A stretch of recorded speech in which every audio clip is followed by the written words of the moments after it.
कैसे हो चैंपियंस। आज हम बात करने वाले हैं BA BSc first semester mathematics के सिलेबस के बारे में। तो फर्स्ट ऑफ ऑल कॉन्ग्रेचुलेशंस, आप 12th क्लास पास आउट कर चुके हो। आप एक नए जर्नी की शुरुआत करने जा रहे हो। तो चलिए हम स्टार्ट करते हैं। तो आपको भी मालूम है आपसे क्या, जितने भी बीएससी की पढ़ाई होती है वो एनईपी के अंदर होती है, मतलब नेशनल एजुकेशन पॉलिसी के अंदर ही होती है, जो 2020 में लागू हुई थी। ठीक है। तो उत्तर प्रदेश के अंदर जितने भी स्टेट यूनिवर्सिटी कॉलेज आते हैं सभी के अंदर ये सिलेबस कॉमन रहने वाला है। ठीक है, सभी के लिए ये सेम ही सिलेबस रहने वाला है। तो चलिए स्टार्ट करते हैं। तो देखो यार, आपको फर्स्ट सेमेस्टर के अंदर एक ही पेपर देना है, paper 1 differential calculus and integral calculus के नाम से। ठीक है, जो पेपर 2 होता है वो प्रैक्टिकल होता है। ठीक है, वो तो कॉलेज पे ही हो जाता है, उसका इशू नहीं है। लेकिन जो पेपर 1 है उसका आपको एग्जाम देना पड़ेगा, रिटन एग्जामिनेशन। ठीक है, चलिए स्टार्ट करते हैं। ठीक है, तो year first semester first year, programme certificate class B A B S C की बात चल रही है, सब्जेक्ट मैथमेटिक्स की। ये सब पढ़ने की बात नहीं है, ये सब थोड़ा सा क्या बोलते हैं कॉलेज का होता है ना, कि इस सब्जेक्ट का पर्टिकुलर ये कोड होता है, तो वही सब लिखा हुआ है। ठीक है, कोर्स के आउटकम क्या है ये आप पढ़ना चाहो तो पढ़ सकते हो, ऐसे आपके लिए ज़रूरी नहीं है। ठीक है, ये टीचर्स के लिए होता है कि इसके बारे में उनको बताएं कि आप इस सब्जेक्ट के बारे में क्या क्या पढ़ने वाले हो। ठीक है, चलिए हम आगे बढ़ते हैं। आप इसको देखना चाहें तो आप देख सकते हैं वीडियो को रोक के। ठीक है, चलो हम आगे बढ़ते हैं।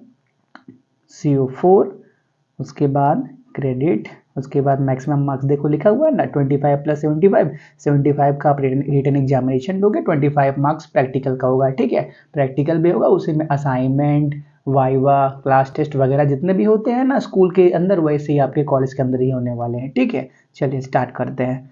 तो पहले बात करते हैं डिफरेंशियल कैलकुलस के सिलेबस के बारे में। ठीक है, तो देखो जो सिलेबस है वो यूनिट के तहत दिया गया है। ठीक है, डिफरेंशियल कैलकुलस और इंटीग्रल कैलकुलस चार चार यूनिट के अंदर डिवाइड कर दिया गया है। लेकिन जब आप किसी भी पब्लिकेशन की बुक को परचेस करते हो तो उन्होंने यूनिट को छोटे छोटे पार्ट्स के अंदर कलेक्ट तोड़ दिया है। ठीक है, आपको क्या मालूम है, अगर हम क्या करें 4-5 चैप्टर का कलेक्शन बना दे, उसको क्या बोलते हैं, यूनिट बोलते हैं।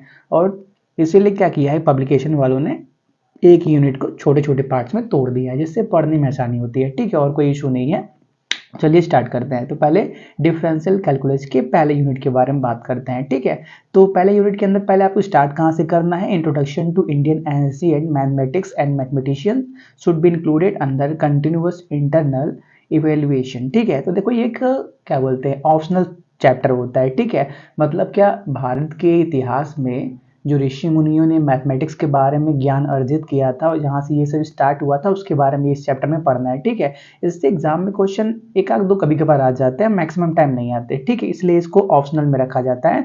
मेन सिलेबस हमारा जहाँ से स्टार्ट होता है डेफिनेशन ऑफ सीक्वेंस से। ठीक है, फिर क्या पढ़ोगे आप, theorems on limit of sequence, bounded and monotonic sequence, Cauchy convergence criterion, Cauchy sequence, limit superior and limit inferior of a sequence, subsequence, series of non-negative terms, convergence and divergence। फिर क्या, comparison test, Cauchy's integral test, ratio test, root test, Raabe's logarithmic test, De Morgan and Bertrand's test, alternating series, Leibniz theorem, absolute and conditional convergence. देखो आपको क्या लग रहा है कि unit 1 इतना बड़ा हो गया, इसीलिए बुक वालों ने क्या किया, इसको छोटे छोटे पार्ट्स के अंदर डिवाइड कर दिया गया है। ठीक है, यूनिट वाइज पढ़ोगे तो बहुत बड़ा लगेगा आपको, देखो इतने सारे टॉपिक्स पढ़ने हैं, लेकिन चैप्टर के हिसाब से देखोगे तो छोटे बहुत ही कम कम टॉपिक्स आपको पढ़ने हैं। ठीक है, चलिए आगे बढ़ते हैं। सेकंड यूनिट में क्या मिलेगा आपको, लिमिट, कंटिन्यूटी, डिफरेंशियबिलिटी। देखो लिमिट अपने आप में एक अलग पूरा चैप्टर है। ठीक है, बुक में देखोगे कंटिन्यूटी भी अलग चैप्टर है, डिफरेंशियबिलिटी भी एक अलग चैप्टर है, दोहराना भी चाहिए, बहुत अच्छे अच्छे टॉपिक्स है। उसके लिए आप किसी सबको मिला के पढ़ोगे तो बहुत क्या बोलते हैं खिचड़ी बन जाएगी। इससे अच्छा है पहले लिमिट को पढ़ लो एक चैप्टर, फिर आगे बढ़ो कंटिन्यूटी को पढ़ो, फिर डिफरेंशियबिलिटी को पढ़ो। ऐसे सीक्वेंस से पढ़ते रहोगे, आपको लिए भी अच्छा होगा, और हर टॉपिक से क्वेश्चन भी अच्छे अच्छे मिल जाएंगे बुक में आपको। ठीक है, of function of single variable, फिर क्या, Cauchy definition, हेरेंस definition, equivalence of definition of काची एंड हेरेंस यूनिफॉर्म कंटिन्यूटी, फिर क्या, बोरेल्स थ्योरम, फिर क्या, बाउंडनेस थ्योरम, फिर क्या, Bolzano theorem, intermediate value theorem, extreme value theorem, फिर क्या, Darboux intermediate value theorem for derivatives, chain rule, indeterminate forms. Third unit में क्या मिलेगा आपको, Rolle's theorem, Lagrange and Cauchy mean value theorems, mean value theorems of higher order, Taylor's theorem with various forms of reminders, successive differentiation, Leibniz theorem, Maclaurin and Taylor series, partial differentiation, Euler's theorem on homogeneous function, ये सभी third unit के अंदर मिलेंगे। फिर चौथे unit के अंदर आपको क्या मिलेगा, tangent and normal, asymptotes, curvature, involutes and evolutes, test for concavity and convexity, point of inflection, multiple points, parametric representation of curves and tracing of parametric curves. देखो ये जितने भी टॉपिक्स आप देख रहे हो ना, इन सब के ऊपर एक एक चैप्टर बन सकता है और बना भी है।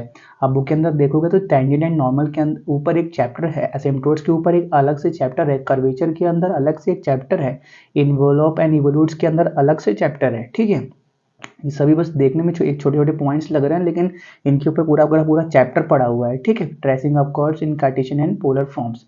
देखो ये कंप्लीट होता है। फिर पार्ट बी की तरफ जाते हैं। ठीक है, पार्ट ए पार्ट बी क्यों बोला, थोड़ा सा सिलेबस लेंदी था ना, इसलिए दो पार्ट में तोड़ दिया गया है। ठीक है, बुक भी आप देखोगे तो हो सकता है कई पब्लिकेशन ने साथ में क्या बोलते हैं, सिंगल बुक के अंदर ही सारे चैप्टर्स को कवर कर लिया है, और कुछ पब्लिकेशन ने दो पार्ट में तोड़ दिया है, पार्ट ए पार्ट बी। ठीक है, कोई दिक्कत नहीं है, सिलेबस वही है, बस थोड़ा सा अच्छा लगता है ना कि अब अलग अलग चैप्टर रहेगा, इन डिफरेंशियल कैलकुलस का अलग, इंटीग्रल कैलकुलस का अलग, तो अच्छा लगता है और कोई बात नहीं है। ठीक है, तो इंटीग्रल कैलकुलस में पहले क्या आपको क्या मिलेगा, यूनिट 5 की बात करते हैं। यूनिट 4 तक तो पहले पार्ट में कंप्लीट हो चुका है।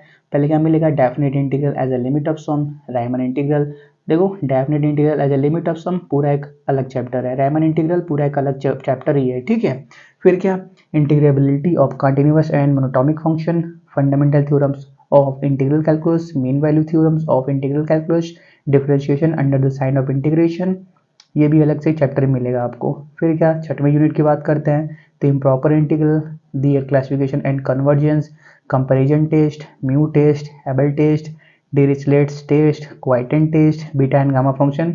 देखो यार, जो मैथमेटिक्स का सिलेबस है ना, अगर आप उसको स्कूल लेवल से कंपेयर करते हो तो बहुत चीज़ें आपको मिल जाएंगी, जैसे limit, continuity, differentiability, differentiation, successive differentiation. एक आध दो थोड़ा बहुत तो आपने पढ़ रखा होगा, उतना नहीं पढ़ रखा होगा, लेकिन जितना भाई ये सिलेबस है ना, वो ऑलमोस्ट आपको मैक्सिमम आपको नया ही मिलेगा। ठीक है, अच्छी बात है ना, कुछ नई चीज़ें जानने को मिलेगी। ठीक है, तो इसको छोड़ना मत, अच्छे से कवर करना। ठीक है, रेक्टिफिकेशन, सेवंथ यूनिट की बात करते हैं तो rectification, volume and surface of solid of revolution, Pappus theorem, multiple integral, change of order of double integration, Dirichlet theorem.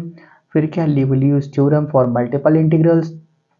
आखिरी यूनिट के बारे में बात करते हैं तो vector differentiation, gradient, divergent and curl, normal on a surface, directional derivative, vector integration, theorems of Gauss Green, Stokes and related problems. ठीक है, देखो यार, इसके ऊपर कुछ बुक भी दी गई हैं कि आप इन बुक्स को पढ़ सकते हो, जैसे डिफरेंशियल कैलकुलस के लिए आप ये सभी बुक्स को पढ़ सकते हो। ठीक है, आरजी बार्टल और डीआर सरबैट का इंट्रोडक्शन टू रियल एनालिसिस, जिनका जॉन विलियम सॉन्स पब्लिकेशन की बुक आती है, या आप ये सभी बुक पढ़ सकते हो पहले पार्ट के लिए। ठीक है, या आप अपने कॉलेज में, यूनिवर्सिटी में जो भी बुक पढ़ रहा है, देखो उसको भी पढ़ सकते हो। ठीक है, एक डिजिटल प्लेटफॉर्म है, इसका भी लिंक दिया गया है, और देखो लास्ट में लिखा भी गया है, course book published in Hindi में be prescribed by the university. जो भी आपके यूनिवर्सिटी कॉलेज में चल रहा है उसको भी आप कंटिन्यू कर सकते हो। ठीक है, और जो सेकंड पार्ट है इंटीग्रल कैलकुलस, उसके लिए कुछ बुक दिए गए हैं जिसको आप अच्छे से पढ़ सकते हो। ठीक है, ये सभी बुक बहुत ही हाई लेवल की हैं। ठीक है, अगर आप अच्छे से किसी टॉपिक को पढ़ना चाहते हो तभी इसको जाना। ठीक है, अगर आप सिर्फ